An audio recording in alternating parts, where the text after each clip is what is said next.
Certains peuvent se poser cette question et durant les 2 ans, c'est pas parce que nous n'étions pas complètement en situation présentielle que nous ne continuions pas à avancer. Il y a eu beaucoup de visioconférences, beaucoup de réunions de travail et donc une partie de nos projets ont continué à avancer. D'ailleurs, nous avons inauguré déjà des premiers bâtiments, d'autres viendront dans quelques temps. Je pense à l'auberge de jeunesse, je pense au centre sur les violences faites aux femmes, le centre Gisèle Halimi.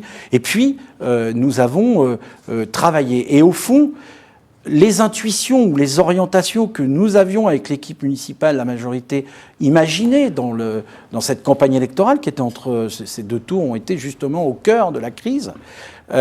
C'était des intuitions qui se sont vues confirmées par cette crise. Nécessité absolue d'une transition écologique, énergétique de notre territoire.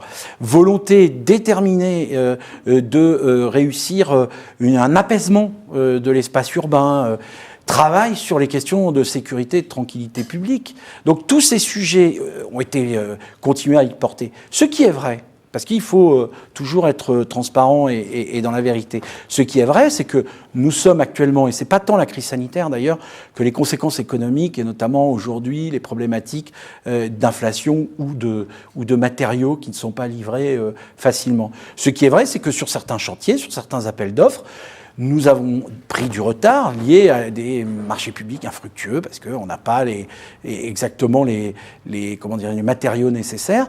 Donc, pour tout vous dire, on peut considérer que la ville, les pouvoirs publics ne se sont pas mis à l'arrêt, que le projet que nous avions imaginé se construit pas à pas.